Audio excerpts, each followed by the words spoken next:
എല്ലാവർക്കും സലു കിച്ചനിലേക്ക് സ്വാഗതം. ഇന്ന് നമ്മുടെ സൽമാൻ തിരിച്ചു പോകുന്ന ദിവസമാണ് കേട്ടോ. 4-5 ദിവസത്തേക്ക് വേണ്ടിയിട്ടാണ് അവൻ വന്നത്.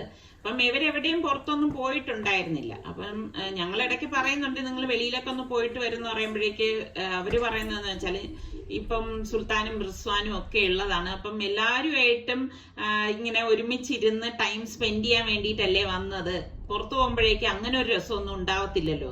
അത് ശരിയാണ് കേട്ടോ. നമ്മളുടെ റിച്ചു വീട്ടിലുള്ളപ്പോഴാണെങ്കിൽ നല്ല കോമഡിയാണ്. അപ്പം സമയം പോണത് തന്നെ അറിയത്തില്ല. പിന്നെ കല്യാണ സമയത്ത് സൽമാൻ വന്നിരുന്ന സമയത്താണെങ്കിലും ഇപ്പൊ സുൽത്താനും റിസ്വാനുമായിട്ടൊന്നും ഒരുപാട് സമയമൊന്നും അവർക്ക് അങ്ങനെ ഒരുമിച്ചിരുന്ന് സമയം ചെലവഴിക്കാനൊന്നും സാധിച്ചിട്ടില്ലായിരുന്നു. അപ്പൊ ഇപ്പൊ നല്ല ഒരു ടൈം ആണല്ലോ എന്ന് എഴുതിയിട്ട് മോൾക്കും ഇതിനോട് തന്നെയാണ് താല്പര്യം. കാരണം ഇവരെ കോമഡിയൊക്കെ കേട്ടിരിക്കല്ല. അങ്ങനെ ഇന്നിപ്പോ പോകുന്ന ദിവസമായപ്പോഴേക്ക് സലു പറഞ്ഞു ഇന്നിപ്പോ നമുക്ക് എല്ലാവർക്കും കൂടി ഒന്ന് പുറത്തേക്ക് പോവാന്ന് പറഞ്ഞപ്പം സുൽത്താനും റിസ്വാനും വരുന്നില്ല എന്ന് പറഞ്ഞു. കാരണം അവന് പരീക്ഷയും മറ്റവന് ജോലിയും ഒക്കെ ഉണ്ടെന്ന് പറഞ്ഞു.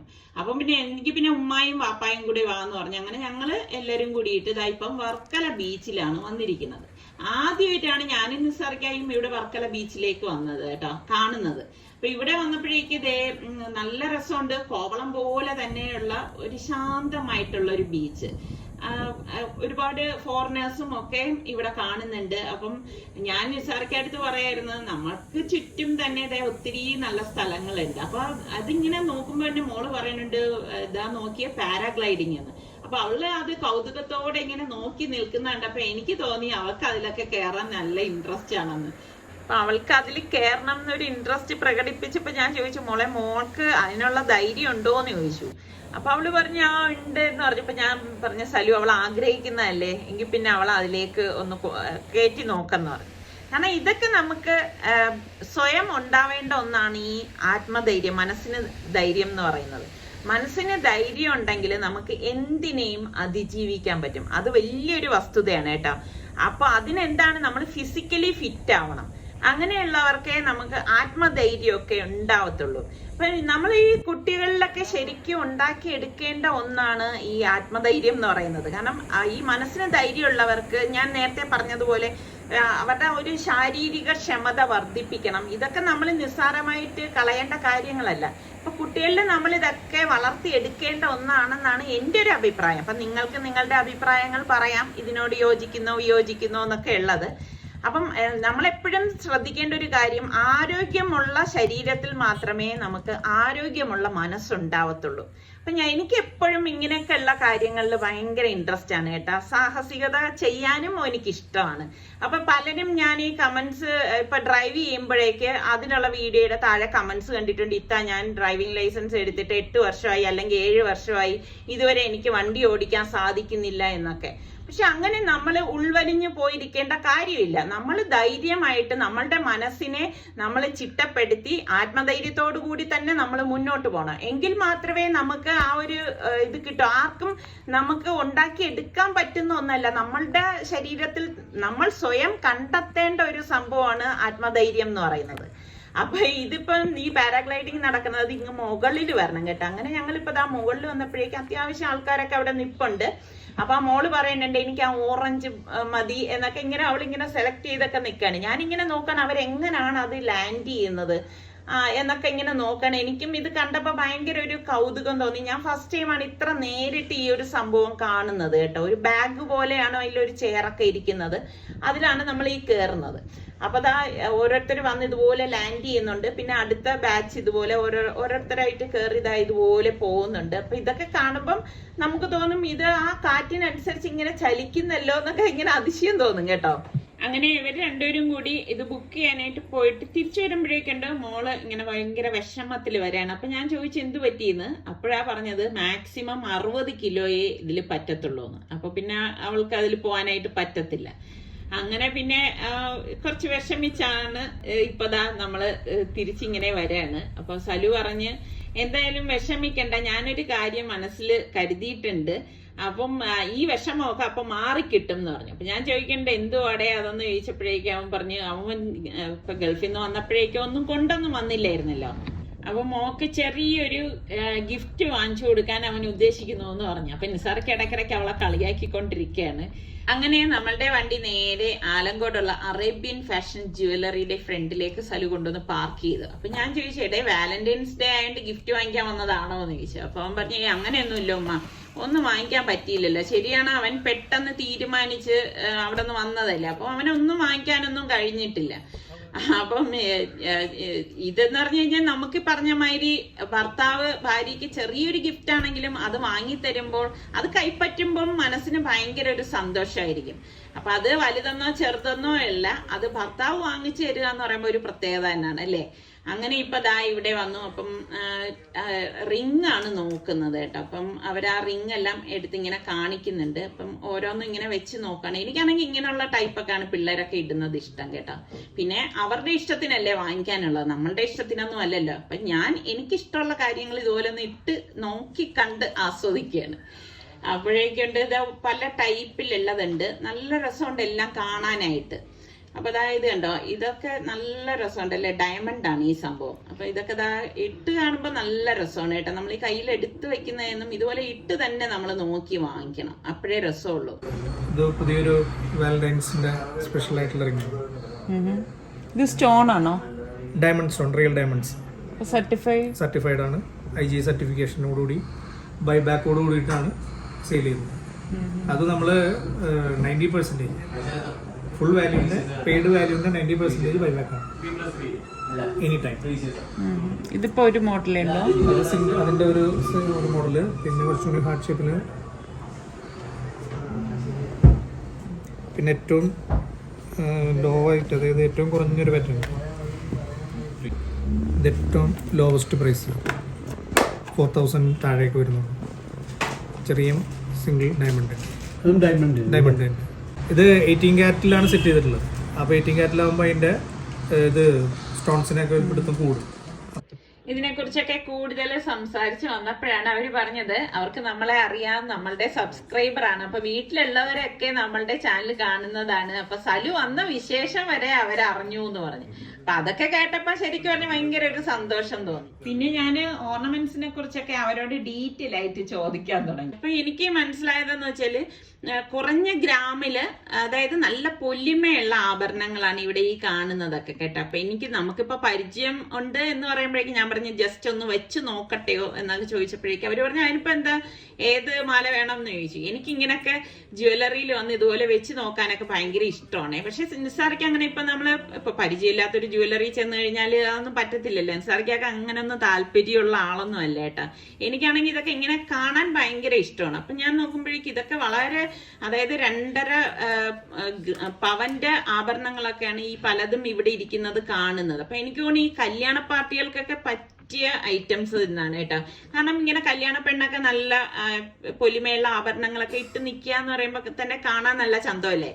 അപ്പൊ ഇത് കണ്ടോ, എല്ലാം നല്ല ഒരു വെറൈറ്റി ആയിട്ടുള്ള ഡിസൈനും ഒക്കെയാണ്. നമ്മൾ ഗൾഫിലൊക്കെ കിട്ടുന്ന അതേ മോഡലിലുള്ളത് തന്നെയാണ്. അപ്പൊ എനിക്ക് ഇതൊക്കെ കണ്ടപ്പോൾ നല്ല കൗതുകം തോന്നി. അപ്പൊ ഞാൻ മോൾക്ക് ഇതൊക്കെ ഒന്ന് വെച്ച് നോക്കുവാണ്. ഇതൊക്കെ എന്റെ ഓരോരോ ആഗ്രഹങ്ങളാണ് ഞാൻ ഇതുപോലെയൊക്കെ കാണിക്കുന്നത്. എനിക്കിങ്ങനെ ആഭരണങ്ങൾ എത്ര കണ്ടാലും മതി വരത്തില്ല കേട്ടോ. കാണാൻ എനിക്ക് ഭയങ്കര ഇഷ്ടമാണ്. പക്ഷെ ഞാനിങ്ങനെ വലിയ പൊലിമയുള്ള ആഭരണം ഒന്നും അണിയാറൊന്നുമില്ല എനിക്ക്. പക്ഷെ കാണാൻ ഇഷ്ടമാണ്. ഓരോ ജ്വല്ലറിയിൽ ചെന്ന് നമ്മൾ നോക്കുമ്പോഴും എന്തെല്ലാം ഡിസൈനുകളാണ് അല്ലേ. ഒരിടത്ത് കാണുന്നതല്ല മറ്റൊരിടത്തേക്ക് വരുന്നത്. ഇപ്പൊ ഇവിടെ കണ്ട പലതും എനിക്ക് ഈ 1.25 പവന്റെ ഒക്കെ സ്വർണം നെക്ലേസ് ഞാൻ കണ്ടു കേട്ടോ. ശരിക്കും അതിശയം തോന്നും, ഇത്രയും ഇതിലെ എങ്ങനെ ഇത് ഉണ്ടാക്കുന്നത്. അപ്പം നല്ല രസമായിട്ട് കണ്ട നല്ല പൊലിമയുള്ള ടൈപ്പാണ് ഈ കാണുന്നത് കേട്ടോ. പിന്നെ എനിക്ക് ഏറ്റവും ഇഷ്ടമുള്ളൊരു സംഭവമാണ് കേട്ടോ ഈ പാലക്കാമാല എന്ന് പറഞ്ഞാല്. എനിക്കെന്തോ വളരെ ഇഷ്ടമാണ്. പക്ഷെ ഇങ്ങനെ എനിക്ക് വെച്ച് നോക്കിയപ്പോഴേക്കും നല്ല രസമുണ്ട്, എനിക്കും ഭയങ്കര ഇഷ്ടപ്പെട്ടു. അപ്പൊ നിസാർക്ക് പറയേണ്ടത് നിനക്ക് വേണോന്നൊക്കെ എൻ്റെ അടുത്ത് ചോദിച്ചു. ഞാൻ പറഞ്ഞു എനിക്ക് അതിന്റെ ആവശ്യമില്ല, എനിക്ക് ഇതുപോലെയൊക്കെ ഇഷ്ടമുള്ളതാണ് ഞാൻ. പക്ഷെ എനിക്കിങ്ങനെ വെച്ച് നോക്കി കഴിയുമ്പോഴേക്കും എന്റെ ആഗ്രഹം ഓക്കെ ആകും. കുവൈറ്റി ബാംഗിൾസ് ഒക്കെ നോർമലി അതർ ഷോപ്പിലൊക്കെ നല്ല മേക്കിംഗ് വരുന്നതാണ്. ഇതൊക്കെ നമ്മളിങ്ങനെ 4% നമ്മൾ ഹോൾസെയിൽ റേറ്റിന് കൊടുക്കുന്നത്. ശരിക്കും നമുക്ക് നല്ല അതിശയം തോന്നും കേട്ടോ. കാരണം ഈ വളകൾ തന്നെ 1 പവനും അതിൽ താഴെയുള്ളതും ഒക്കെ ഉണ്ട്. എല്ലാം നല്ല ഈ നമ്മൾ ഗൾഫിലൊക്കെ കിട്ടുന്ന ഒരു അറബിക് മോഡലില്ലേ, ആ ഒരു മോഡലും ഡിസൈനിലും ഒക്കെ ഉള്ള വളകളാണ്. എനിക്കാണെങ്കിൽ ഇതൊക്കെ ഇങ്ങനെ ഈ പറഞ്ഞ മാതിരി എന്റെ കയ്യിൽ ഇട്ട് കാണുന്നതിന് ഇപ്പൊ മോളുടെ കയ്യിൽ ഇതൊക്കെ ഇട്ട് കാണുമ്പോൾ നല്ലൊരു രസമാണ് അല്ലേ. ചെറിയ ബഡ്ജറ്റുമായിട്ട് വന്നതാണ്. ഇപ്പൊ വന്നിട്ട് ഇവര് നോക്കുന്നതൊക്കെ കൂടിയ നോക്കുന്നതിനകത്ത് പൈസ കൊടുക്കണ്ടല്ലോ. സമയം സംബന്ധിച്ചോളം ഇങ്ങനെ വാങ്ങണമെന്ന് നിർബന്ധമൊന്നുമില്ല, കാണുന്നത് തന്നെ അനുഭൂതി ആസ്വദിക്കും. ഇത് എത്ര പവൻ വരുന്നതോ? ഇത് വരുന്നത് 2.5 പവൻ. ഇത് എത്ര റേറ്റ് വരും? ഇത് ഗോൾഡ് റേറ്റ് പ്ലസ് 4% മേക്കിംഗ്. എല്ലാത്തിനും 4%? എല്ലാത്തിനും. അതാണ് നമ്മുടെ ഒരു പ്രത്യേകത. സിംഗിൾ കാറ്റഗറി മാത്രമല്ല, ഷോപ്പിൽ ഇരിക്കുന്ന ഒരുവിധം 90%-ഉം 4%. കുറച്ച് പ്രഷ്യസ് വർക്ക് മാത്രമാണ് സെപ്പറേറ്റ് വരുന്നത്. ബാക്കി ഏതെടുത്താലും 4%. ഇപ്പോൾ ഈ ഇരിക്കുന്ന സെറ്റൊക്കെ ഇതെല്ലാം ആൻറ്റിക് ഉണ്ട്, കോയിറ്റി ഉണ്ട്, ബംഗാളി ഉണ്ട്, ലെയർ ഉണ്ട്, എല്ലാം ഉണ്ട്. നമ്മൾ പറയുന്ന മോഡലാണെങ്കിൽ ഇപ്പൊ സ്വന്തം ഇതുണ്ടെന്നല്ലേ? ഇതെല്ലാം നമ്മുടെ ഫാക്ടറിയിൽ നിന്ന് നമ്മൾ ഡിസൈൻ തന്നാലും നമുക്ക് വിത്തിൻ ഒരു 1 വീക്ക് അല്ലെങ്കിൽ 2 വീക്സിനകത്തൊക്കെ നമുക്ക് ചെയ്തെടുക്കാൻ പറ്റും. ഒത്തിരി കളക്ഷൻസ് നമ്മൾ ചെയ്യുന്നുണ്ട്. ഇപ്പോൾ ഇന്റർനാഷണൽ ഡിസൈനൊക്കെ നമ്മുടെ അടുത്ത് ഓർഡർ വരുന്നുണ്ട്. ഉള്ളതും ഇത് മദർ ബ്രാഞ്ച്, പിന്നെ ഇനി ആറ്റിങ്ങിൽ, പോത്തങ്കോട്, 3 സ്ഥലത്തുണ്ട്. പക്ഷേ ഹോൾസെയിൽ റേറ്റ് നമ്മുടെ ആലങ്കോട് ഷോപ്പിലാണ്. ഇവിടെ മാത്രമാണ് നമുക്ക്, ബാക്കി എല്ലാത്തും റീറ്റെയിൽ റേറ്റ് വരും. ഇവിടെ മാത്രമാണ് നമ്മൾ ഈ ഹൈലൈറ്റ് ചെയ്ത്. കാരണം നമുക്ക് ഹോൾസെയിൽ സെക്ഷൻ കൂടിയുണ്ട്, അതുകൊണ്ടാണ് നമ്മൾ ആ റേറ്റിന് കൊടുക്കുന്നത്. ഷോപ്പുകാരും ഒന്ന് പർച്ചേസ് ചെയ്യുന്നുണ്ട്. ഗോൾഡ് തന്നെ ചെറിയ ബ്ലൂ സഫയർ ഇട്ടിൻ്റെതാണ്. അപ്പൊ ഞാൻ ഈ വെയിറ്റും വിലയും എല്ലാം അന്വേഷിക്കുന്നുണ്ട്. വേറൊന്നിനും വേണ്ടിയിട്ടല്ല, ഒരു കമ്പാരിസണിന് വേണ്ടിയിട്ടാണ്. അപ്പൊ ഞാൻ ഈ മാലയൊക്കെ ഇട്ട് നോക്കുന്ന ഒരു സമയത്ത് സലു എൻ്റെ അടുത്ത് പറയുന്നുണ്ട്, ഉമ്മാടെ ബർത്ത്ഡേ വരെ അല്ലേ, ഞാനൊരു ഗിഫ്റ്റ് വാങ്ങിച്ചു തരട്ടോ എന്ന് ചോദിച്ചു. ഞാൻ പറഞ്ഞു ഒന്നും വേണ്ട, ഇതിപ്പം ജസ്റ്റ് ഞാനൊന്ന് വെച്ച് നോക്കുന്നതേ ഉള്ളൂ. അങ്ങനെ ഇപ്പം മോളുടെ റിങ് വാങ്ങി, അങ്ങനെ മോൾക്കും നല്ല ഹാപ്പി ആയി. അപ്പൊ ഇനിയിപ്പം എനിക്കും ഭയങ്കര ഇഷ്ടപ്പെട്ടു കേട്ടോ ഇവിടുത്തെ ഡിസൈനും കാര്യങ്ങളൊക്കെ. അപ്പൊ ഇനിയിപ്പൊ ഇത് ഏത് ജ്വല്ലറി ആണെന്നൊന്നും നിങ്ങൾ എന്റെ അടുത്ത് ചോദിക്കരുത്. ഇത് അറേബ്യൻ ജ്വല്ലറി ആലങ്കോടുള്ളതാണ്. അപ്പൊ ഇതിന്റെ ഡീറ്റെയിൽസ് ഒക്കെ ഞാൻ പിൻഡ് കമന്റ് ആയിട്ട് കൊടുത്തേക്കാം. അപ്പൊ നിങ്ങൾക്ക് ആർക്കെങ്കിലും വേണമെങ്കിൽ അവരെ കോണ്ടാക്ട് ചെയ്യാമല്ലോ. അങ്ങനെ ഇപ്പം നമ്മൾ ഇനിയിപ്പം നേരെ വീട്ടിലേക്ക് പോകണം. വീട്ടിൽ പോയിട്ട് ഇനിയിപ്പോ ഒത്തിരി പണിയൊക്കെ ഉണ്ട്. നമ്മുടെ സലു ഇന്ന് രാത്രിയല്ലേ പോണത്. അപ്പം ഇനിയിപ്പോ എല്ലാം ഒതുക്കി പറക്കി കെട്ടി വെക്കാനും ഒക്കെ ഉണ്ട്. ഇപ്പൊ രാത്രി ആയപ്പോഴേക്കും ആ പെട്ടിയിലേക്ക് സാധനങ്ങളെല്ലാം കൂടെ വാരിയിട്ട്, കാരണം എന്ന് പറഞ്ഞാൽ ബന്ധുക്കളെല്ലാരും വന്നിരുന്നത് കൊണ്ട് തന്നെ ആ സമയത്തൊന്നും എടുത്ത് വെക്കാൻ പറ്റിയില്ല. പ്രത്യേകിച്ച് ഒരു സാധനങ്ങളും ഉണ്ടായിരുന്നില്ല. പിന്നെ അവന്റെ ഫ്രണ്ട്സിന് വേണ്ടിയിട്ട് കുറച്ച് സ്നാക്സും അങ്ങനെയുള്ള കാര്യങ്ങളൊക്കെ വാങ്ങിച്ചുകൊണ്ട് വന്നത് എല്ലാം കൂടി വാരിയിട്ടത് തന്നെ ഉള്ളു. അവൻ കൊണ്ടുവന്ന സാധനം തന്നെ ഉള്ളൂ തിരിച്ചു കൊണ്ടുപോകാനായിട്ട്. പിന്നെ അത് കഴിഞ്ഞപ്പോഴേക്കും ഞങ്ങൾ എല്ലാവരും കൂടി ഇരുന്നിട്ട് ഒരു ഗ്രൂപ്പ് ഫോട്ടോ എടുക്കാണ്. ഇതൊക്കെ ഒരു സന്തോഷം. അപ്പൊ ലഗേജ് ഇനിയിപ്പം എടുത്ത് വെക്കാണ്. ഇങ്ങോട്ട് വരുമ്പോ ഭയങ്കര സന്തോഷമാണ്, പക്ഷെ മടക്കയാത്ര ഭയങ്കര വിഷമമുള്ള ഒരു കാര്യമാണ്. അപ്പൊ നമ്മളുടെ റിസ്വാൻ ലഗേജ് ഒക്കെ എടുത്തു വെക്കാണ്. റിസ്വാൻ എയർപോർട്ടിലേക്ക് വരുന്നില്ല കേട്ടോ. കാര്യം എന്താ പറഞ്ഞാല് അവൻ ഇന്ന് 4 മണിക്ക് റെയിൽവേ സ്റ്റേഷനിലേക്ക് പോകണം. കാരണം അവന് കോളേജ് ഉള്ളതാണ്, എക്സാം ആണ്. സലു ഉള്ളത് കൊണ്ട് അവൻ വന്നതാണ്. അങ്ങനെ അവന് വലിയ വിഷമമുണ്ട് സൽമാനിക്കായ പിരിയുന്നതല്ലേ. പക്ഷെ ഇവരൊന്നും അതൊന്നും ഇങ്ങനെ പുറത്തൊന്നും കാണിക്കത്തില്ല കേട്ടോ. നമുക്ക് ഇവരുടെ ഫേസ് കാണുമ്പം ഞാൻ ഉമ്മ അല്ലേ, എനിക്കിതെല്ലാം മനസ്സിലാവും. അപ്പൊ നമ്മള് ഇപ്പൊ സുലു ഉണ്ട്, നമ്മളെല്ലാവരും കൂടി ഇപ്പം എയർപോർട്ടിലേക്ക് പോവാണ്. ഇത് ശരിക്കും പറഞ്ഞ ആരെ സംബന്ധിച്ച്, ഇപ്പൊ ഞാനെന്നല്ല, എന്റെ സ്ഥാനത്ത് നിൽക്കുന്ന ഉമ്മമാരായാലും ഭാര്യമാരായാലും എല്ലാവർക്കും ഉണ്ടാകുന്ന ഏറ്റവും വലിയൊരു ദുഃഖമാണ് ഈ മടക്കയാത്ര എന്ന് പറയുന്നത്. അത് എവിടേക്കാണെങ്കിലും അങ്ങനെ തന്നെയാണ്. അങ്ങനെ 1 മണിക്ക് എയർപോർട്ടിൽ എത്തണം എന്ന് കരുതി വീട്ടിൽ നിന്ന് തിരിച്ചതാണ്. അപ്പൊ രാത്രി ആയതുകൊണ്ട് തന്നെ നമുക്ക് അധിക ദൂരമില്ല കേട്ടോ ഞങ്ങളുടെ വീട്ടിൽ നിന്ന് എയർപോർട്ടിലേക്ക്. അപ്പം രാത്രി റഷ് ഒന്നും ഇല്ലാത്തത് കൊണ്ട് ആ സമയത്ത് തന്നെ എത്താനായിട്ട് പറ്റും. അപ്പൊ 4 മണിക്കാണ് അവനുള്ള ഫ്ലൈറ്റ്. അപ്പൊ ഇവിടെ എത്തിയപ്പോഴേക്ക് അത്യാവശ്യം നല്ല തിരക്കുണ്ടായിരുന്നു കേട്ടോ. കാരണം ഈ ഒരു സമയത്താണ് ഇവിടെ ഫ്ലൈറ്റ് ഏറ്റവും കൂടുതൽ പോകുന്ന ആ ഒരു ടൈം എന്ന് പറയുന്നത്. അപ്പം ഈ പറഞ്ഞ മാതിരി ലഗേജ് ഈ ഒരു പെട്ടി മാത്രമല്ലേ ഉള്ളൂ. പിന്നെ അവന്റെ ആ ഒരു ലാപ്ടോപ്പ് ബാഗ് മാത്രമേ ഉള്ളൂ. അപ്പൊ സത്യം പറഞ്ഞ ഇങ്ങനെ ഒരു പിരിയൽ എന്ന് പറയുമ്പം അടുത്ത് ഉടനെ കാണാൻ സാധിക്കണേ എന്നാണ് മനസ്സിലിങ്ങനെ ദുആ ചെയ്താണ് ഓരോന്നും യാത്ര പറഞ്ഞ് മാറുന്നത്. സത്യം പറഞ്ഞാല് ഇതുപോലെ തന്നെ ഇനിയും നമുക്ക് കൂടിക്കാഴ്ചകൾ എത്രയും പെട്ടെന്ന് ഉണ്ടാവണേ എന്ന് പടച്ചവനോട് ദുആ ചെയ്യുവാണ്. അതുപോലെ തന്നെ നിങ്ങൾ എല്ലാവരും അവന്റെ ആയുസ്സിനും ആരോഗ്യത്തിനും വേണ്ടിയൊക്കെ ഒന്ന് പ്രാർത്ഥിക്കണം. ഇതൊരു വല്ലാത്ത വേദന തന്നെയാണ്. ഞാൻ പറയുന്നതിൽ നിന്നും പറഞ്ഞറിയിക്കാൻ പറ്റാത്തത്ര വേദനയാണ്. ഞാൻ പറഞ്ഞല്ലോ, ഇതിപ്പം എനിക്ക് മാത്രമല്ല എന്റെ സ്ഥാനത്ത് നിൽക്കുന്ന ഭാര്യമാർക്കും ഉമ്മമാർക്കും ഒക്കെ ഉണ്ടാവുന്ന ഒരു തരം വേദന തന്നെയാണ് എയർപോർട്ടിലെ ഈ ഒരു യാത്ര പറച്ചില്. അങ്ങനെ ഇപ്പം സലു ഇനിയിപ്പോ പോവാണ്. ഇപ്പൊ വിചാരിച്ചിരിക്കാതെ വരാൻ പറ്റി എന്നുള്ളത് തന്നെ വലിയൊരു സന്തോഷമാണ്. അൽഹംദുലില്ലാ, അങ്ങനെ ഒരു കാര്യം നടന്നല്ലോ. ഇനിയിപ്പം ഇൻഷാ അല്ലാഹ് അടുത്ത വെക്കേഷന് കാണാം എന്നുള്ള ആ ഒരു രീതിയില് അവൻ യാത്ര പറഞ്ഞ് പോവാണ്. അപ്പൊ ഈ ഒരു വാതിൽ അങ്ങോട്ട് കടന്നു കഴിയുമ്പോഴേക്ക് ഇവിടെ നിൽക്കുമ്പോ തന്നെ ശരിക്കും പറഞ്ഞാൽ നമ്മുടെ ഹാർട്ട് ബീറ്റ് അങ്ങ് കൂടും കേട്ടോ. ഈ പറഞ്ഞ മാതിരി എത്രയൊക്കെ ധൈര്യം ഉണ്ടെങ്കിലും സമനില തെറ്റിപ്പോകും എന്ന് പറയത്തില്ലേ, അങ്ങനെ ഒരു അവസ്ഥയാണ് ഈ ഒരു യാത്ര പറച്ചിൽ എന്ന് പറയുന്നത്. അപ്പൊ ഇതൊക്കെ തന്നെയാണ് നമ്മളുടെ ഇന്നത്തെ വിശേഷങ്ങൾ എന്ന് പറയുന്നത്. അപ്പോ നിങ്ങളില് സബ്സ്ക്രൈബ് ചെയ്യാതെ കാണുന്ന ആരെങ്കിലും ഒക്കെ ഉണ്ടെങ്കിൽ നമ്മളുടെ ചാനൽ നിങ്ങൾക്ക് ഇഷ്ടപ്പെടാണെങ്കിൽ ഒന്ന് സബ്സ്ക്രൈബ് ചെയ്തിട്ട് ആ ബെല്ലൈക്കൺ കൂടി ഒന്ന് പ്രസ് ചെയ്യണേ. എങ്കിൽ മാത്രമേ വീഡിയോസ് ഒക്കെ പോസ്റ്റ് ചെയ്യുമ്പോൾ നിങ്ങൾക്ക് നോട്ടിഫിക്കേഷൻ ഒക്കെ കിട്ടത്തുള്ളൂ.